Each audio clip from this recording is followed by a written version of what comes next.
Hey everybody, George here. Thanks so much for tuning in. Today I want to celebrate Women in Translation Month.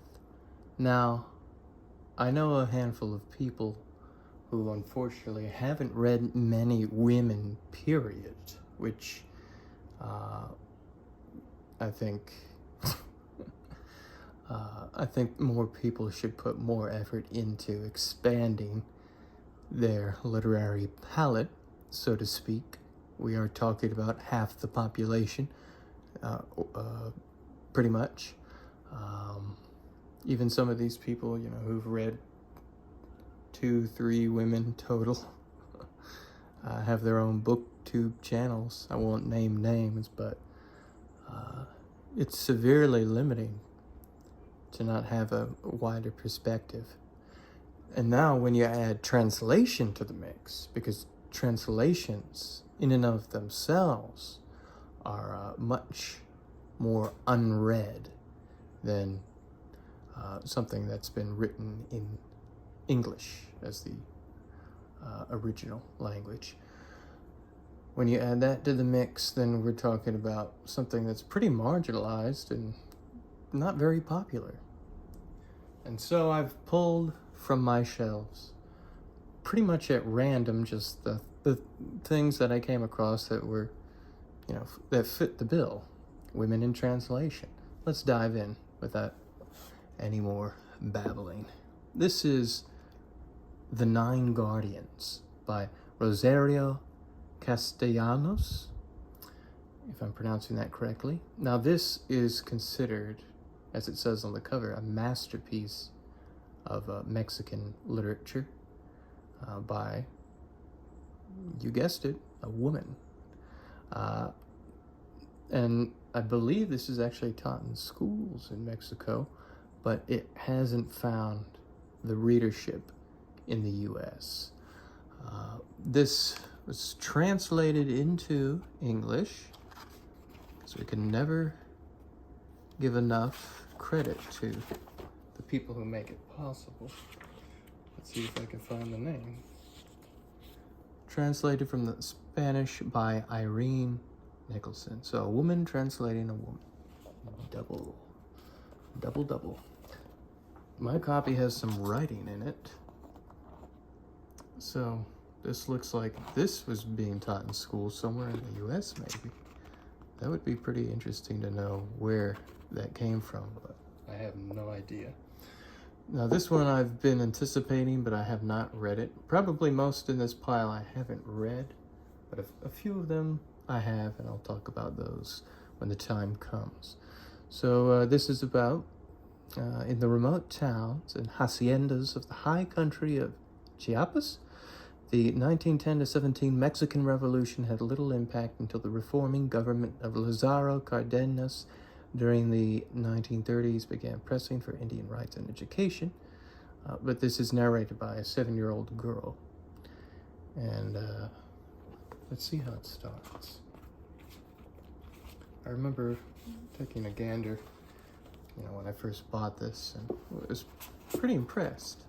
So it begins, and then in anger they dispossessed us. They confiscated what we had treasured, the word, which is memory's strong box.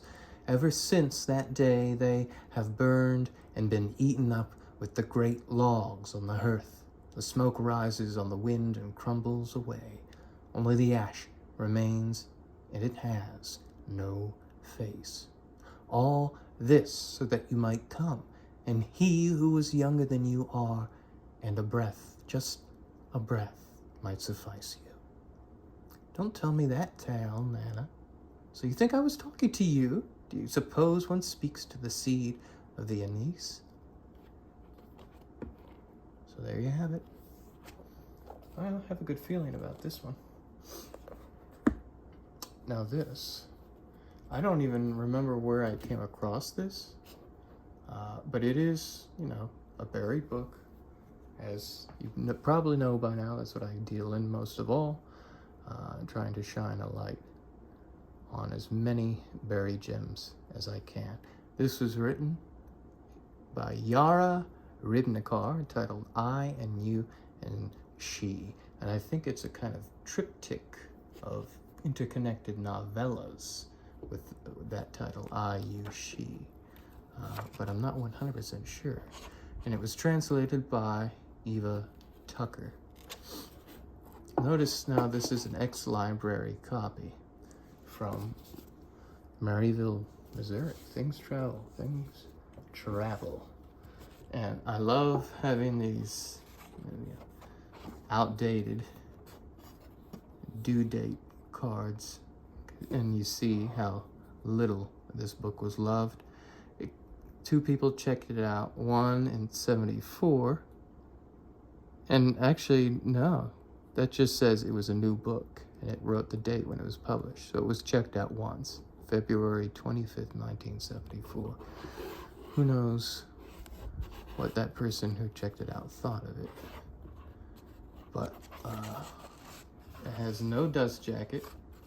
Ex Libris Margaret Ann Craig, who apparently donated it to the library. Now it's donated to me. But apparently, I've never seen this before. It's like a pop-up book. Someone cut up the dust jacket, I guess Mrs. Craig did, and just taped the copy here. It says, this trilogy is the best tradition of East European literature. Yara Ribnikar's understated style in each of the novellas throws into relief the dramatic intensity of the quest for self-definition. I involves Duck, alienated from himself and others, striving for reaffirmation of his existence, fantasizing, that's weird, a relationship with Dada. Yu relates how Godek attempts to use Hilda. The third novella, She, involves Savo and his seductive niece, Copperskin, whom he attempts to possess absolutely. Some biographical info. Yara Ribnikar is a Serbian writer living in Belgrade, Yugoslavia. Who knows if she's still alive? But let's see how it starts, shall we? With the first novella, which has a section titled Leon. If I could be like Leon, but he doesn't bother about people like me. If you can see things his way, if you can identify with him, then maybe it could work out for you. I mean, maybe it could work out for you if you could see things his way, if you can identify with. When I met him the other day at the entrance of the Excelsior, I fell for him again. He had it all worked out. What to do before a spell inside, what after. There was no holding him. Life was all laid on, especially for him, when he turns up. There'll be a crowd. Cars come tearing up for him. Lights turn on for him, red, white, green. That's Leon for you. I'm a bit skeptical about this one, but you never know until you give it a full try. Now this is Pedra Conga by Teresa Albues. Forgive me, I try. This is translated from the Portuguese by none other than Clifford E. Landers. He translated Duke the Dog Priest into English. That was written originally in Portuguese by Domicio Coutinho, who's a nonagenarian who I recently covered in the Kaleidoscope. I wrote a review of Duke the Dog Priest, and I interviewed the man himself. And I'll give some links in the description. And because of this project, I love when this happens. This is one of the main reasons I put so much work into all of what I do on thekaleidoscope.com and elsewhere. Because of the interview and the review, I'm told by Domicio Coutinho's son that there are talks with Clifford E. Landers to translate Coutinho's second novel, which all this time has remained untranslated. And we'll see when that will come out. I'll be sure to keep you guys and gals updated. But this comes, like Duke the Dog Priest, from Green Integer Press. And They create these cute little pocketbooks with awkward, sometimes pixelated images of the author right there. Awkward, awkward, awkward. But yeah, I don't know much about this one. I just saw it was translated from the Portuguese. Open always to trying more women authors in particular to increase, my literary perspective even more so. I do remember, I think I sampled the beginning before I bought this, and I thought it was pretty good. And let's see what you guys think. On the night Mr. V lay dying, a storm unlike any ever seen in these parts, flattened trees, houses, chicken coops, pigsties, and lampposts. The howling wind was so strong that the frightened domestic animals tried to take refuge inside the house, while others fled in terror for parts unknown. There was even the case of the mason Augusto Campobello's pet goat, which was never found. The goat got caught up in a ferocious whirlwind, and the evil one hauled it off into the earth, said Rita Maria, Campobello's wife. Poor goat. I hope he's okay. He's in goat heaven. Well, a little bit about it on the back. Pedra Conga, a small and isolated community in the Brazilian Pantanal, or wetlands, endures amid poverty, myth, and superstition. Love me some myth. Dreaming and suffering, the simple townspeople exist in the mystical reality of their private universe. With insight and humor, the novel tells of the ultimate vindication of these humble folk against a powerful and demonic family that has long oppressed them. And it's a pretty slim read, so it's something you can bang out pretty quickly, and I'm very much looking forward to this one. Next we have Frontier by Kan Jui. I don't know how to pronounce these names, so I'm sorry, but I try my best. I do know that Kan Jui is a pseudonym and roughly translates from the Chinese to mean dirty snow. And right away you can see there's a blurb by none other than Robert Coover. He says there's a new world master among us, and her name is Dirty Snow. And this was translated from the Chinese by Karen Gernant and Chen Zeping. Yeah, this is published by Open Letter. That, as far as translations are concerned, by women, men, and whatnot, Open Letter has been doing amazing work. This actually has a foreword by Porichista Kapoor, whose novel, I can't remember the title of it, but she's been on my radar as well. I'm interested in her work. I have read Kan Jui before. I haven't read this. I think it was called Vertical Motion. It was a story collection. The titular story tickled me pink. I very much enjoyed it. It was very much in the Borgesian vein, so you always have me with that. But unfortunately, all the other stories in that collection didn't really do much for me.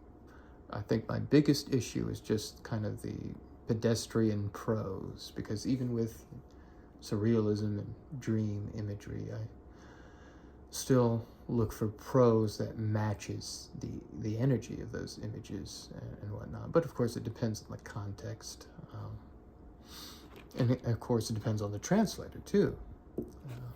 Who knows what it reads like in the Chinese. But let's see how this one begins, shall we? And I have some more of her. I have something with love in the title, and I can't remember the titles, but I just picked this one out for you. Chapter 1, It Was Late. See, pretty pedestrian opening sentence. Very laconic. Lai Jin stood there, leaning against the wooden door. The ripe grapes hanging on the arbors flickered with a slight fluorescence in the moonlight. Blowing in the wind, the leaves of the old poplar tree sounded lovely. The voice of someone talking blended with the rustling of the poplar leaves. Luigi couldn't hear what he was saying. She knew it was the man who had recently been coming here late every night and sitting on the stone bench near the courtyard gate. Can't say it has my attention, but I'll give it a try. Now, this is an extremely rare book. This was a white whale of mine that I recently captured in the old Ahab fashion. Got it for a great price. If you do a little searching, you'll notice there are not many copies of this online, and the ones that are go for around $500 or more. This is Hustler's Grotto, 3 novels by Yayoi Kusama. And if you know anything about Yayoi Kusama, you know that she is a legendary artist first and foremost, and her style often consists of many dots. And you can see some of that in the cover itself, which is based on one of her artworks. The dots there. I actually went to which one was it? I think it was the Museum of Modern Art. I went to basically every museum in New York during my trip.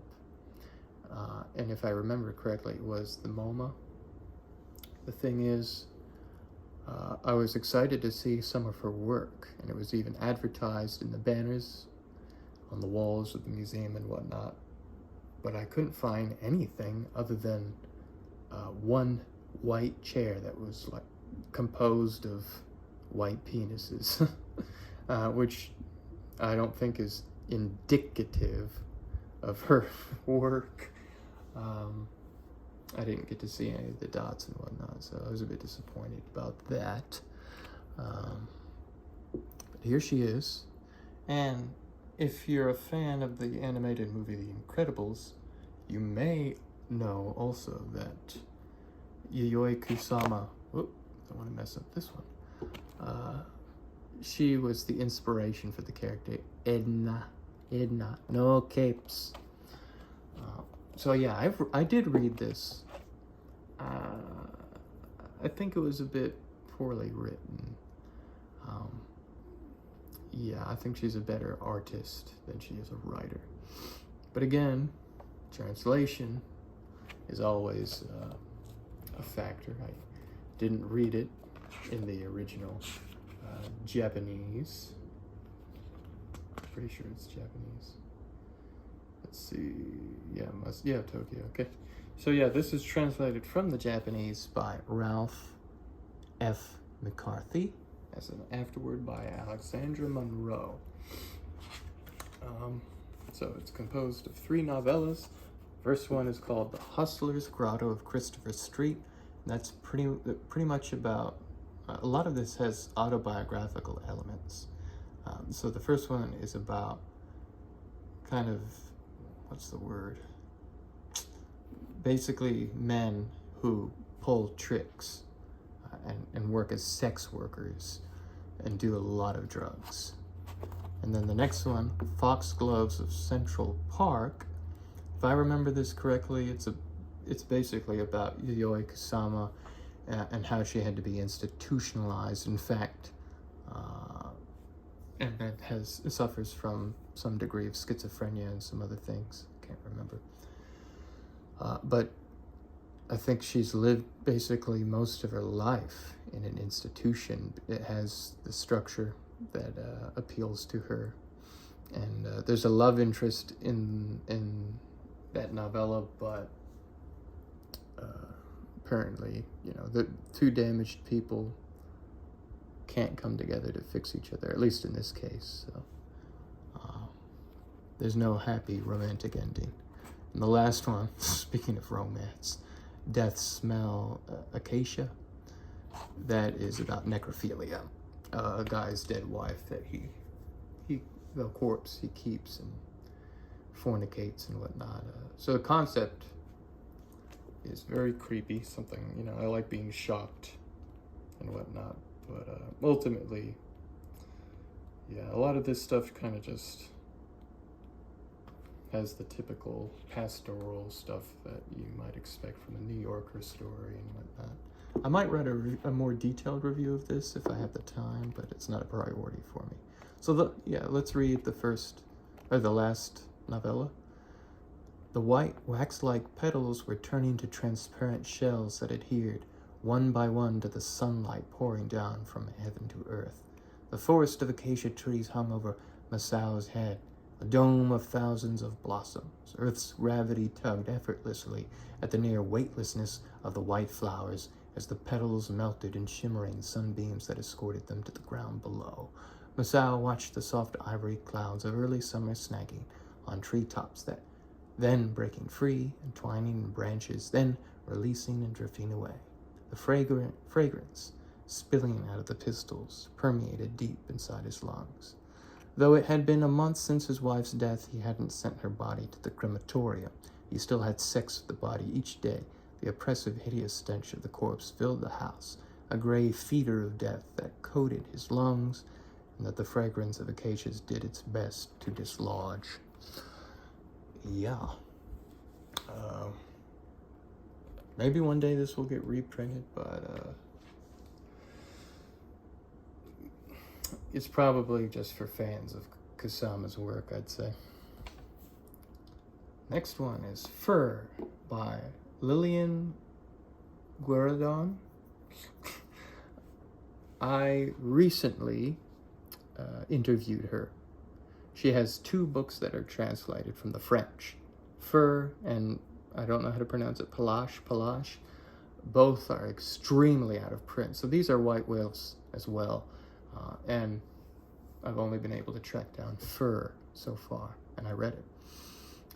It's kind of Lynchian, almost too Lynchian, where the stories really make you, or at least invite you to fill in the many gaps. It does not spoon feed the reader, and there's a lot of just mystery there, many things left unsaid, unwritten.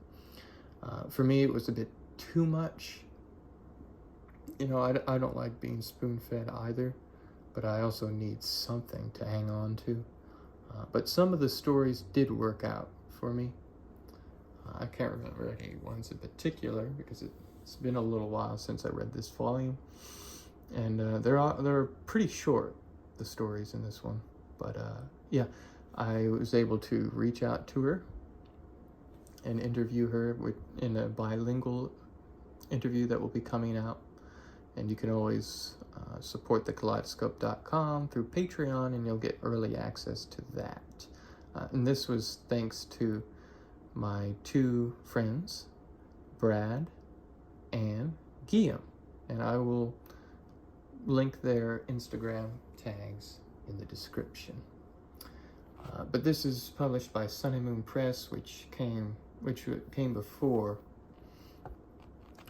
Green Integer Press, but they're related. They're both started by Douglas Messerly. He's done a lot for literature, so respect to him. This was translated from the French by Guy Bennett. And when I bought this, jumped on this from thrift books, I was very pleased to discover that it had been signed by the translator, Guy Bennett himself. Let's see if I can get that in there. Well, it's written in French, and I asked my French friend to translate it for me. I can't remember what it translates to, but it was signed in 1995, and he said something to the effect of, I hope you enjoy my translation, and that my translation lives up to the original. So the first story is titled, I think, what is it? Lateral Life. And it begins, "That's not the way things are done here, but sometimes it can be done on the condition that it's done in semi-darkness or behind a door, that no trace be left." So yes, there's mystery there. There's mystery there. What's being done in semi-darkness? Do we want to know? Is that a lipstick stain? It's not mine, I can tell you that much. But yeah, only 2 works by her Englished and out of print for decades. But maybe when I publish my interview with her, just maybe, we can attract the attention of a publisher and get some more of her works out, because I've read descriptions of the others and they all sound quite fascinating. And obviously she's grown as a writer over the decades, so who knows what they would be like. The next one is The Lament of the Linnet by Ana Maria Ortiz. Now, I brought this book with me to China when I lived there for several months, but for the life of me, I just didn't get a chance to actually read it, so it's been taken with me all over the place. But this is translated from the... I love this cover. Just appreciate that cover. And I love the title, the alliterative L of the title, The Lament of the Linnet. It's translated from the Italian by Patrick Kriag? Gotta love these names. And aside from this one, I'm very much interested in reading The Iguana, which is another title by her. I think that leans more toward magical realism, which if you know me, you know I love. But this one is the one I have, and probably will be the one I read first by her. And she's actually been compared to Calvino. She's Italian, just like Calvino, so maybe it's not much of a stretch. But the description here is, from Flanders there arrive in Naples at the end of the 18th century a prince, a sculptor, and a wealthy merchant. They wish to visit a celebrated glove maker, a widower with several children who have long fled the nest, and the 2 youngest still with him at home. The 3 visitors all find themselves strangely drawn, in particular to Elmina, maybe because she is so silent and secretive, burdened, it would seem, with a mysterious sorrow. So I get a kind of, I don't know, Victorian vibes from it, but I know it's not going to be like that as such. But let's see how it starts. The 3 friends. Towards the end of the 18th century, or with age of enlightenment, 3 young gentlemen, the Prince de Neville, the sculptor Dupré, the wealthy merchant Noidier, all of them citizens of Liege, where they were universally known and esteemed, one for his wit, another for his elegance, and all 3 for the fashionable and exceedingly costly way of life they led, resolved to undertake a journey to Naples for a reason which could scarcely be taxed as reprehensible. Now I'm going to leave it at that. That's the first sentence, and the structure there is quite beautiful and complex, almost in a Latin American way, because you know those Latin American writers love their long, sinuous, almost sexy sentences. And I'm also getting kind of vibes that remind me of The Secret Service by my dear friend Wendy Walker, which I would encourage you to check out as well. So yeah, I'm looking forward to that, especially just by reading that first sentence. Yeah, let's get to the last one, shall we? Now this one I've talked about in a video before, but I gave away to a friend the other one I had by Luisa Venezuela, which was The Lizard's Tale. And I love that. I wrote about it for my Invisible Books column, and I also read by her He Who Searches, which I thought was also great. That was a novella. Very much about gender identity, very much about identity, period, and yeah, just a lot of psychological exploration in that one. I did not write a review of that one, but maybe I should have. This is Bedside Manners, and I recently got this to commemorate finally getting in contact with Luisa Venezuela and interviewing her. And again, this is something that if you want to read before anyone else, way ahead of everyone else, then you can support the Kaleidoscope, get some benefits through patreon.com. But until then, you'll have to wait. This is a signed copy. It says, I think I tried to read it in the last video, but maybe I'll try again. Stephen, thank you for a very enriching, intelligent,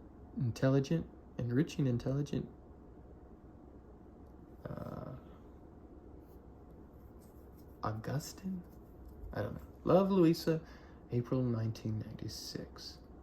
And it's described as a woman returns to her homeland, a Latin American country that has just returned to democratic rule.